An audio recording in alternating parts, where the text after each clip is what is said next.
Hello students, welcome back in physics class. हम study कर रहे हैं फिजिक्स का second part, chapter number 9 ray optics. आज का हमारा टॉपिक है टोटल इंटरनल रिफ्लेक्शन और क्रिटिकल एंगल, मतलब क्रांतिक कोण और पूर्ण आंतरिक परावर्तन। तो आज जो हमारा टॉपिक है इसमें देखिए हम अपवर्तन पढ़ रहे हैं, ये भी एक अपवर्तन का ही केस है, लेकिन ये किस प्रकार से होता है उस चीज को हम सीखेंगे। तो देखिए अपवर्तन किस प्रकार से होता है, ये जो अपवर्तन की घटना है वो हम सीख चुके हैं कि पहले किस प्रकार से होता है। कि TIR क्या होता है, पूर्णांतरिक परावर्तन और क्रांतिक कोण। अभी हम पीछे ये सीखे कि जब कोई प्रकाश की किरण किसी विरल माध्यम से सघन माध्यम में जाती है तो वो अभिलंब की ओर को झुक जाती है, और जब सघन माध्यम से विरल माध्यम में जाती है तो वो अभिलंब से दूर हट जाती है। तो ये जो हमारा TIR की घटना है और जो क्रांतिक कोण है ये एक दूसरे के साथ संबंध रखते हैं। तो ये उसी केस में होता है कि जब कोई प्रकाश की किरण किसी सघन माध्यम से किसी विरल माध्यम में प्रवेश करती है। अंडरस्टूड? ध्यान से सुने कि जब कोई प्रकाश की किरण किसी सघन माध्यम से किसी विरल माध्यम में प्रवेश करती है तो तभी ये पूर्ण आंतरिक परावर्तन की घटना होती है हमारी। अब ये ऐसा क्यों होता है उसको हम समझेंगे कुछ डायग्राम से।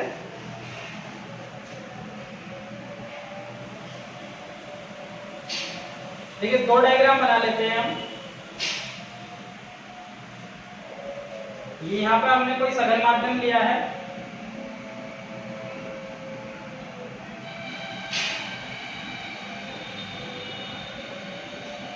ये हमारी एयर, कोई प्रकाश की किरण यहां से चली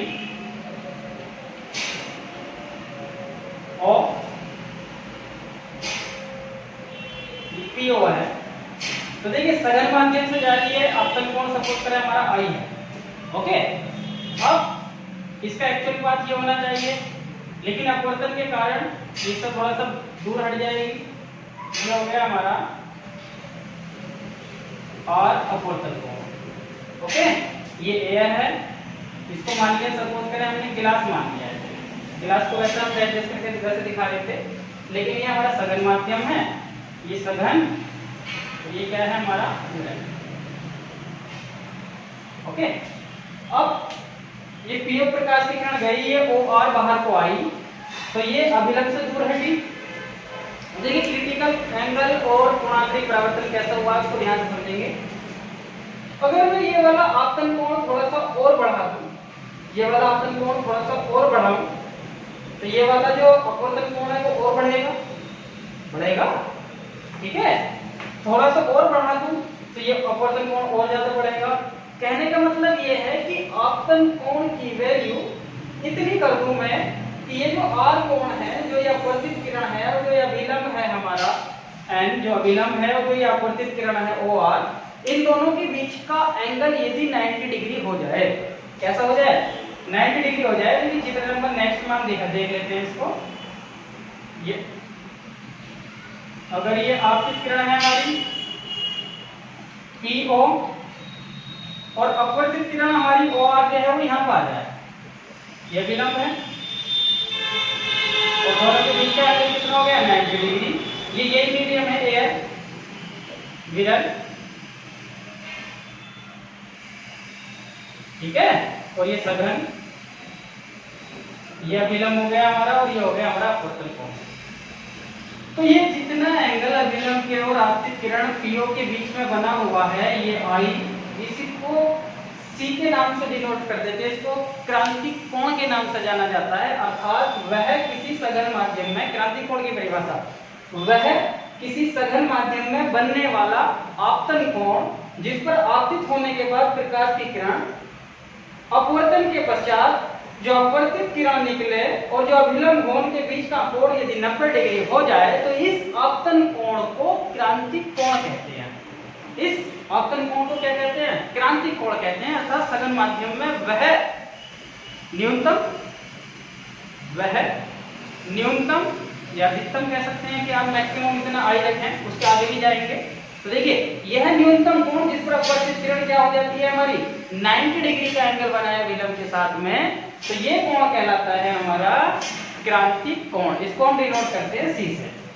ऐसा क्यों हो रहा है, क्योंकि जब सघन माध्यम से विरल में जाएंगे तो विलंब से दूर हटेगी, यहाँ पर हटेगी, थोड़ा और बढ़ाएंगे तो थोड़ा और हटेगी, थोड़ा और बढ़ाएंगे तो थोड़ा और हटेगी।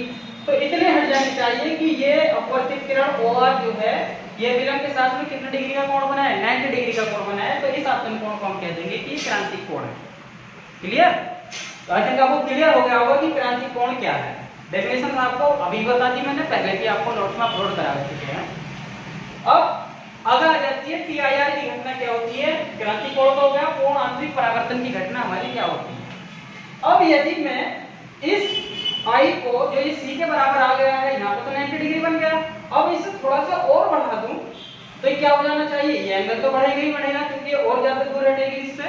ठीक है, तो अब तीसरी घटना क्या हो सकती है कि अगर मैं इस बार आपतन कोण को C से ज्यादा कर दूं, क्रिटिकल एंगल जो है उससे ज्यादा कर दिया जाए, अगर यहाँ पे इस बार इतना एंगल रख दिया जाए कि जो I है वो ग्रेटर देन C हो, इन दोनों माध्यमों के जो पेयर था यहाँ पे इन दोनों के लिए, तो इस केस में क्या होगा, ध्यान से समझ लें। ये चित्र नंबर 3 बनाया है मैंने इधर, ये विलंब है हमारा, ये एयर है हमारी, ये विरल माध्यम है, ये कैसा माध्यम है, विरल, और ये कैसा है, सघन।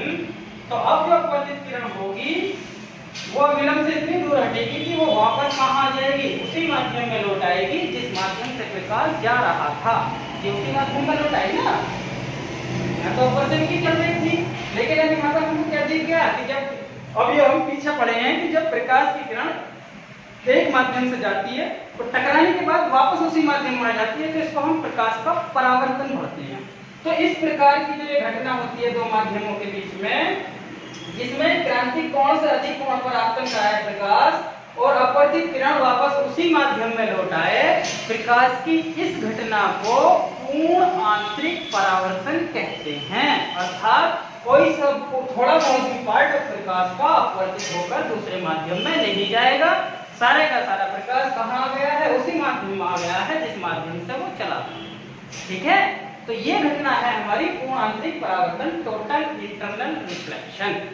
ओके, रिफ्लेक्शन नहीं, इंटरनल रिफ्लेक्शन, पूर्ण आंतरिक परावर्तन। तो TIR की घटना ये है। पहले केस में आपको दिखाया गया है सिंपल अपवर्तन हो रहा है, ये इतने कोण पर कराया है कि ये 90 डिग्री हो जाए विलंब की और अपवर्तित किरण के। अब यदि इससे भी ज्यादा कराते हैं, यहाँ पे लिखा है मैंने I is greater than C, तो I is greater than C का मतलब ये क्रिटिकल एंगल से ज्यादा एंगल पर अगर आपतित होती है प्रकाश की किरण तो वापस इसी माध्यम में लौट आती है। ये बन गया हमारा पूर्ण आंतरिक परावर्तन। ओके, अब हम इसके लिए निकाल लेते हैं कि ये जो एंगल है हमारा, क्रिटिकल एंगल था हमारा C, इसके लिए क्योंकि ये यहीं से शुरू हो जाती है, पूर्ण आंतरिक की घटना जो है यहीं से शुरू हो जाती है, तो इसलिए जो है हम इसके लिए यहाँ से अपवर्तनांक इन दोनों के बीच और ये जो है हमारा क्रिटिकल एंगल इन दोनों के बीच में हम रिलेशनशिप निकाल सकते हैं। अब जरा देखो वो कैसे निकालेंगे, इसको हटा देते हैं, इसको हटा देते हैं। देखिए ये हमारा एयर है और ये क्या है, हमने क्या मान करके चले हैं, गिलास। ठीक है, तो आपतन कोण यदि हम IC माने, देखिए पहले तो स्नेल के नियम से, स्नेल से क्या कहते हैं, स्नेल के नियम से साइन आपतन कोण डिवाइडेड बाय अपवर्तन कोण बराबर होना चाहिए अपवर्तनांक जिस माध्यम में जा रही है। ये पहला माध्यम मान लूं मैं, अगर ये माध्यम 2 मान लूं तो क्या हो जाएगा, n2 1। ओके, अब साइन I ये वाला, साइन R ये वाला एंगल बराबर n2 1, जिस माध्यम में गया है वो, जिस माध्यम से गई है वो। ओके, अगर 2 को क्या माने हुए हैं हम, एयर मान रखा है, 1 को क्या माना हुआ है हमने, गिलास माना हुआ है, तो ये क्या हो जाएगा, साइन I अपॉन, रुक जाए, देखिए I को भी यहीं पर रख लेते हैं डायरेक्ट, I किसके बराबर है, C के। जब I की वैल्यू क्रांतिक कोण C के बराबर है तो R कितना बन रहा है हमारा, 90 डिग्री। ठीक है, और ये माध्यम भी है के साथ रख लेते हैं, तो देखिए आगे क्या आ जाएगा, साइन I की जगह क्या रख लूं, C upon sine 90 should be equal to क्या होना चाहिए, IAG, एयर का अपवर्तनांक गिलास के सापेक्ष, साइन में कितना होता है 1, तो साइन C इक्वल टू क्या हो गया, NAG। तो एक तो आ गया हमारा ये, या हम इसको ऐसे भी लिख सकते हैं क्योंकि NAG बराबर होता है -1 NGA गिलास का अपवर्तनांक वायु के सापेक्ष मोस्टली यही दिया जाता है हमको, तो इसको क्या लिख सकते हैं तब साइन c इक्वल टू क्या हो गया हमारा n 1/nGA को ले जाओ तो क्या बन जाएगा nGA इक्वल टू हो गया 1/sin c, अर्थात सघन माध्यम का अपवर्तनांक विरल माध्यम के सापेक्ष बराबर होता है 1/sin c, और c मतलब क्रांतिक कोण, उस सघन माध्यम का वह अधिकतम वह आपतन कोण जिस पर अपवर्तन कोण 90 डिग्री हो रहा हो। तो क्रिटिकल एंगल क्रांतिक कोण में और अपवर्तनांक में निम्नलिखित सूत्र होता है nGA बराबर कितना आ गया 1/sin c।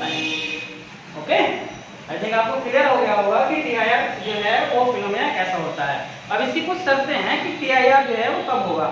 तो पूर्ण आंतरिक परावर्तन होने की कुछ शर्तें हैं। पहली शर्त यही है कि जो प्रकाश की किरण जाए वो सघन माध्यम से विरल में जाए, सघन माध्यम से विरल में जाए। और दूसरी शर्त ये है कि पूर्ण आंतरिक परावर्तन की घटना तब होगी कि जब आप दो माध्यमों के बीच में जितना क्रांतिक कोण बन रहा होगा, उन पेयर पर डिपेंड कर रहा है क्रांतिक कोण, तो वो जो आपतन कोण है पूर्ण आंतरिक परावर्तन कराने के लिए वो क्रांतिक कोण से अधिक हो। ओके, तो ये दो शर्तें हैं आपके पूर्णांतरिक परावर्तन होने की। अब इसके बाद आ जाता है कि पूर्णांतरिक की जो परिघटना है उसके कुछ अनुप्रयोग हैं। कुछ अनुप्रयोग जो है आपको देखने को मिल जाते हैं डेली लाइफ में। उनमें आपका होता है कि रेगिस्तान में मरीचिका बनना, ये पूर्णांतरिक घटना की जो पूर्णांतरिक परावर्तन होता है उसकी घटना पर आधारित होता है। आँच में दरारें पड़ जाती हैं, उनका चमकीला दिखाई देना, हीरे का चमकीला दिखाई देना। रेगिस्तान की मरीचिका बता दी गई है आपको, ठंडे देशों में भी मरीचिका बनती है। तो ये इस प्रकार के जो अनुप्रयोग हैं वो सब किसके ऊपर डिपेंड करते हैं पूर्णांतरिक परावर्तन। ओके, आई थिंक आपको क्लियर हो गया होगा। आज की क्लास यहाँ पर फिनिश होती है। ध्यान से पढ़ें, वीडियो को काफी ध्यान से देखें, अपने नोट्स को आगे रख लें और तब वीडियो को देखें तो काफी अच्छा क्लियर हो जाएगा आपका हर एक कंसेप्ट। तो ये फॉर्मूले को आप लोग को याद रखना है, इस फॉर्मूले को, और जो घटना आपको बताई गई है TIR और क्रिटिकल एंगल की उसको आपको याद रखना है। ओके, चलिए आज की क्लास खत्म होती है। वीडियो देखने के लिए थैंक्स, गुड बाय।